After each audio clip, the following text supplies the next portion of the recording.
Au nom du Père, du Fils et du Saint-Esprit, ainsi soit-il.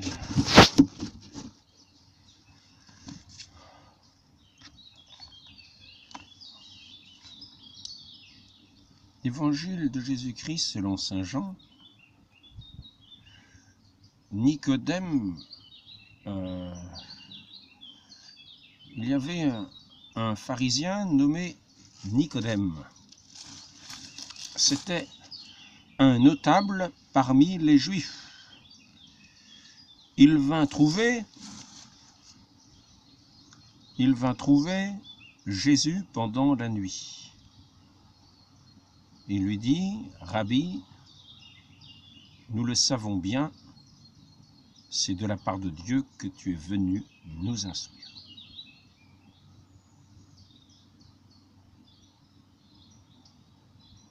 Car aucun homme ne peut accomplir les signes que tu accomplis si Dieu n'est pas avec lui. Donc voici un message clair. En gros, c'est notable, Nicodème, un pharisien, avoue savoir que le Christ agissait de la part de Dieu.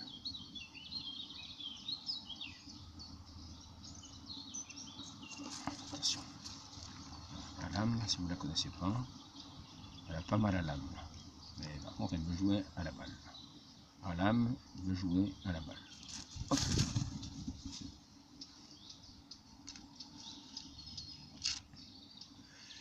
Donc,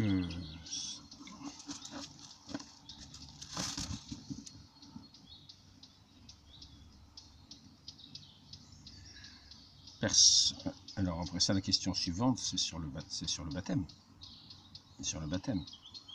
On va trouver Jésus pendant la nuit et lui dit, « Rabbi, nous le savons bien, c'est de la part de Dieu que tu es venu nous instruire, car aucun homme ne peut accomplir les signes que tu accomplis si Dieu n'est pas avec lui. » Ici, donc, ce que je voudrais souligner, c'est bien ce passage où il est dit que nous le savons bien. Nous le savons bien. C'est de la part de Dieu. C'est de la part de Dieu que tu es venu nous instruire. Nous le savons bien. Et Nicodème vient donc, alors que cet ensemble de personnes qui le savent bien,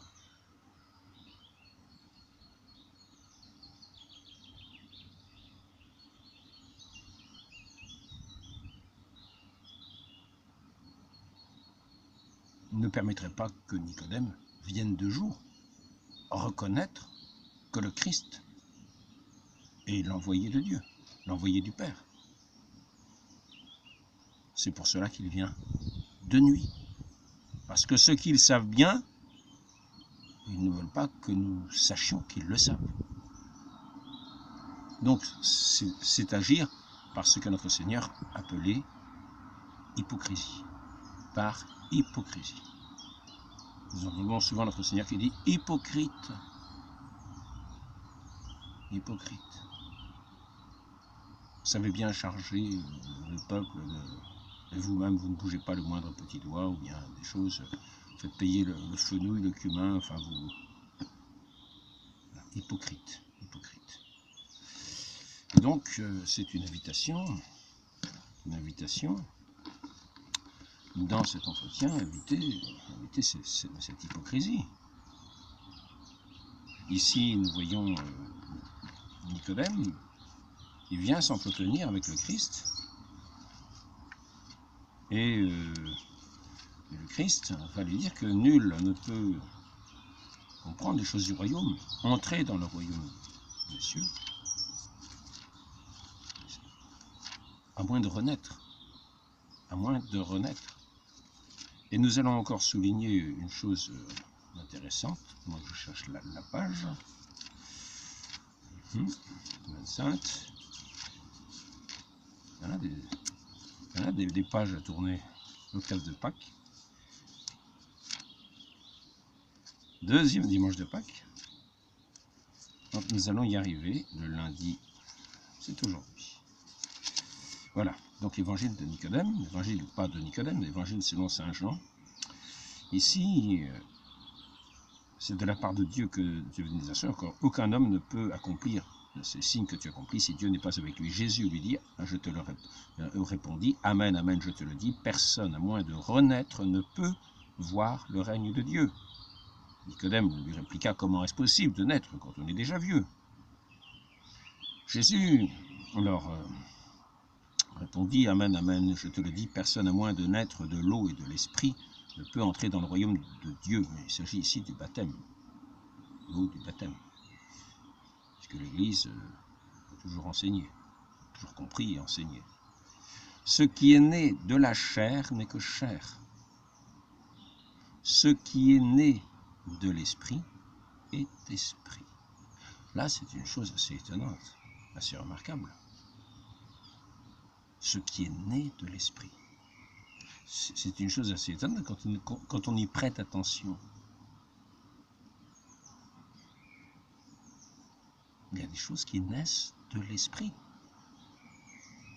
C'est-à-dire qui n'existent pas et qui naissent de l'esprit et qui sont esprit. Ce qui naît de la chair n'est que chair.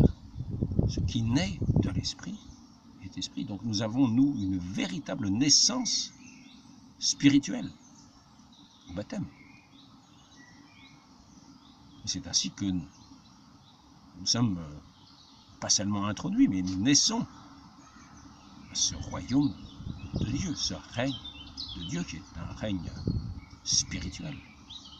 Il règne sur toute la création, mais ce règne de l'esprit sur la création.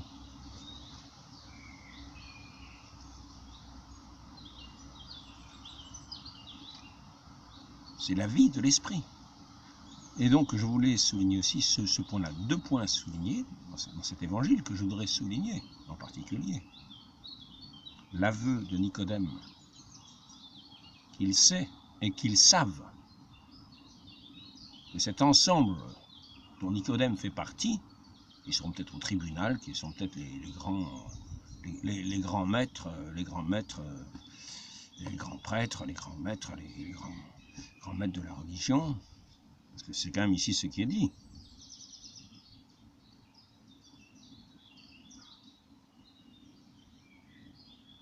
Nicodème lui répliqua, comment est-ce possible? Je te le dis, personne ne peut naître de l'esprit. Ici, là. Jésus lui dit, Amen, Amen, personne à moins de naître de l'esprit. C'est assez étonnant parce qu'il me semble qu'à un moment, on voit bien que Jésus dit que Nicodème est un grand docteur en Israël et qui ne connaît pas ces choses élémentaires.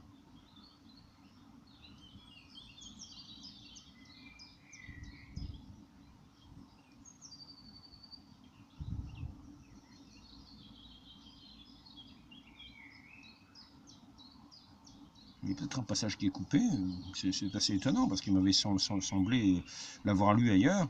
Là, c'est le passage de liturgique, il se peut qu'il y ait une coupure à un endroit. En tout cas, bon, normalement, le Christ rappelait que lui qui était docteur, hein, docteur des Juifs dans ces matières-là, ne connaissait pas ces choses élémentaires. Donc, je voudrais rappeler une chose aussi sur le baptême, parce qu'il est ici question du baptême. La chose suivante, des conditions du baptême, du baptisé donc.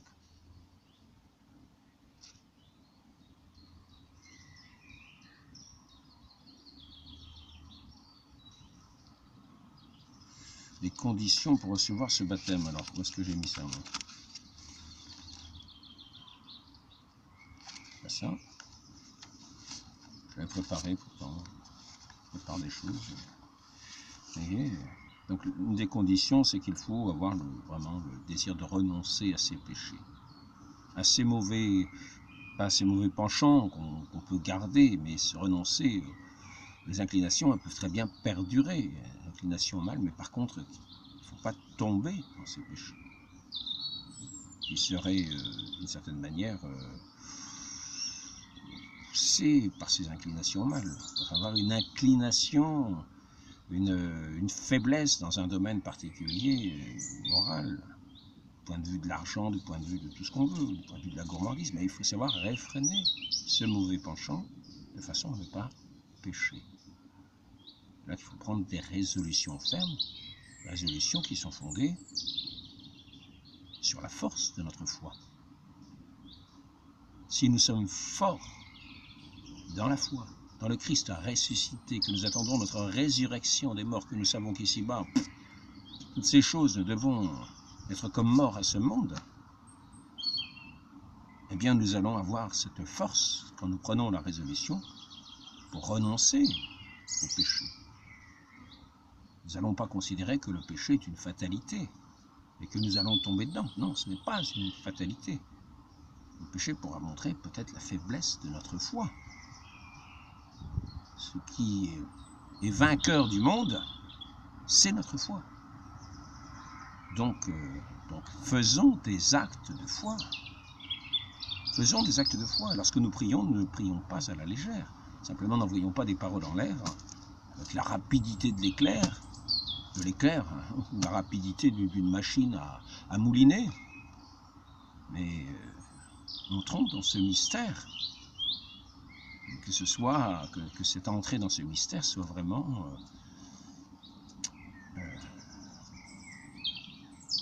une vie,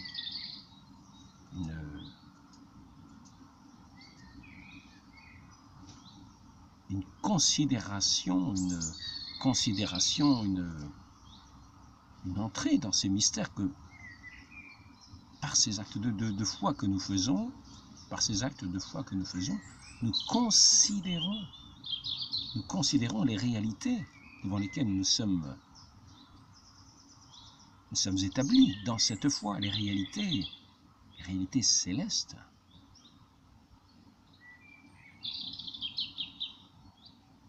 Nous les touchons quasiment du toucher de la foi.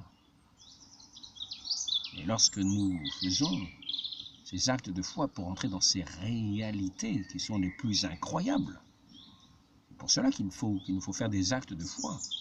La résurrection du Christ. Il nous faut faire souvent des actes de foi sur ce mystère essentiel de la résurrection de notre Seigneur Jésus-Christ. Ce qui entre dans cette vie nouvelle, auprès du Père, à sa droite, ce Fils bien-aimé, et qui nous appelle, qui nous prépare une place dans cette vie unie à lui, dans cette vie éternelle, bienheureuse. Tout cela, c'est la vie de la foi. Et c'est par cette vie de la foi que nous renonçons au péché. Pour cela que ce qui est vainqueur du monde, c'est notre foi. Donc lorsque nous savons que le Christ vient de Dieu, parce qu'il n'aurait pas pu faire toutes ces choses merveilleuses que nous avons vues s'accomplir, qu'on témoigne avoir vu Nicodème et les autres qui sont autour de lui. Voilà. Tu veux jouer la balle, c'est sûr. Allez, c'est la dernière fois. Hein. Attention. On y va? Allez. Hop. Elle réagit pas beaucoup. Hein. Et tu réagis pas tellement. Hop. C'est un faux départ. Va voir Olivier. Non, va voir Olivier. Va voir Olivier. Assise. Il ira peut-être pas voir Olivier, mais s'il est assis, ça va pas mal. Hein. Donc ici, puisqu'on ne désire ce sacrement que pour revêtir Jésus-Christ et pour s'unir à lui, c'est donc un devoir indispensable d'éloigner de l'ablution sacrée celui qui se propose de persévérer dans ses vices et dans ses fautes. Donc il ne s'agit pas de faire semblant, de venir en disant oui, nous savons que tu es l'envoyé de Dieu, mais nous allons faire comme si c'était pas vrai. Donc Nicodème a quand même fait cette démarche de nuit pour ne pas se faire connaître de ses condisciples ou de ses compères. Car ce sont des autorités, des notables, mais des docteurs de la loi dans Israël. Et ces docteurs de la loi dans Israël sont placés devant quelqu'un qui est envoyé de Dieu et ferment les yeux.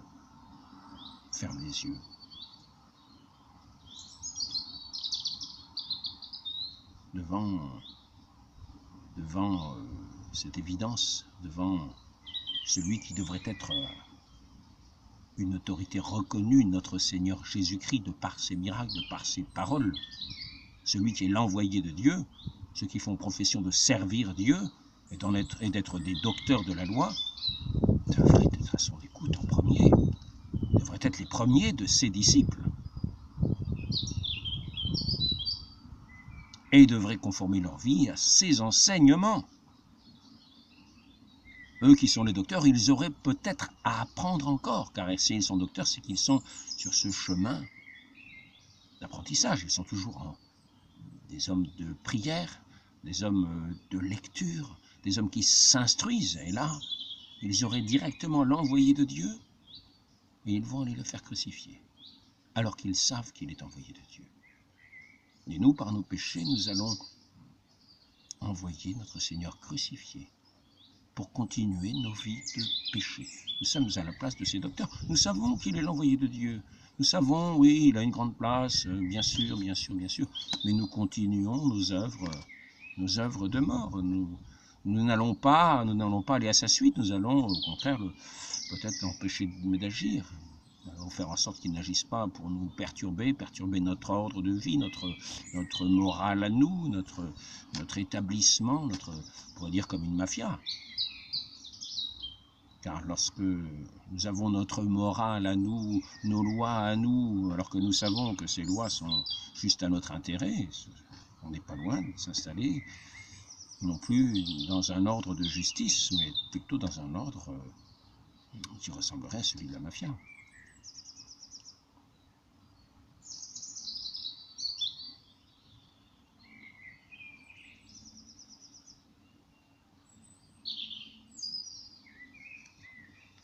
Donc il s'agit pour nous, les baptisés, de considérer que si pour être baptisé, comme il est marqué ici, puisqu'on ne désire ce sacrement que pour revêtir Jésus-Christ et pour s'unir à lui, c'est donc un devoir indispensable d'éloigner de l'ablution sacrée celui qui se propose de persévérer dans ses vices et dans ses fautes.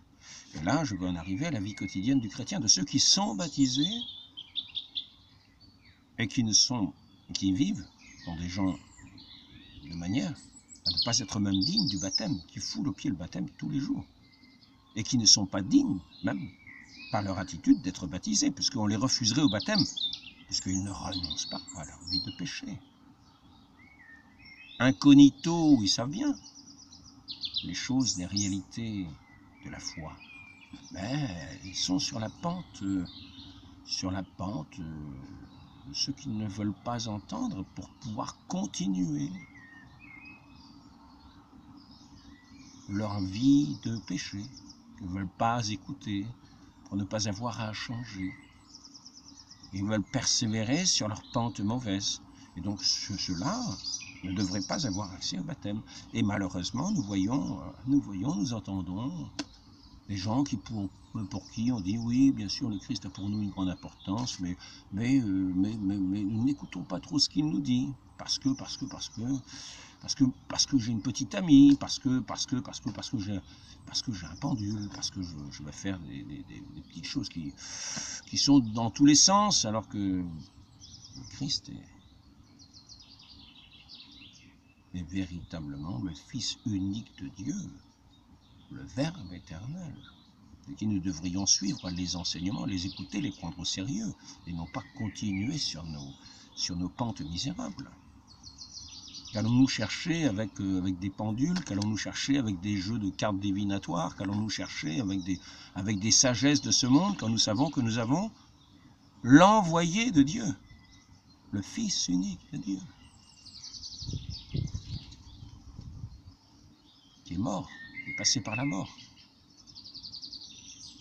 et qui nous a invités à franchir ce fleuve de la mort à sa suite pour être ressuscité éternellement avec lui.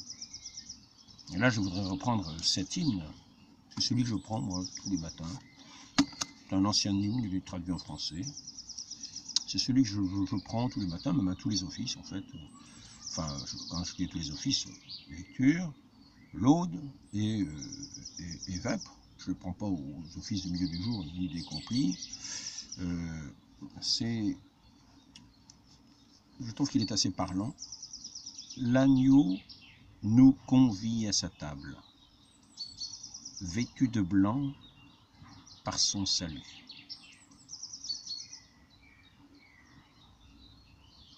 Après avoir passé la mer, célébrons le Christ, notre chef. La mer rouge, l'eau du baptême, la mort. Le Christ est passé par cette eau de la mort. Et qu'est-ce qu'il est dit ici? Après avoir passé la mer, célébrons le Christ, notre chef. Nous aussi, nous passons par cette mer, c'est-à-dire du renoncement. C'est-à-dire que nous rejoignons la parole du Christ, porter notre croix à sa suite. Renoncer à son jugement, renoncer à sa volonté propre, renoncer à ses sensualités, vivre véritablement de la foi, de l'esprit. Nous qui sommes nés de l'esprit. Nous sommes nés de l'esprit. Comprenons-le bien, c'est ce qui est dit à Nicodème. Deux choses que je voulais souligner dans cet entretien à Nicodème. Le fait que Nicodème souligne que ceux qui sont de son milieu, c'est-à-dire les docteurs, les notables juifs, les autorités, savent que le Christ vient de Dieu. Ils le savent. Il le dit. Deuxièmement, le fait que, aussi, notre Seigneur nous dit, ce qui est né de l'esprit, d'esprit. C'est-à-dire qu'il y a une naissance,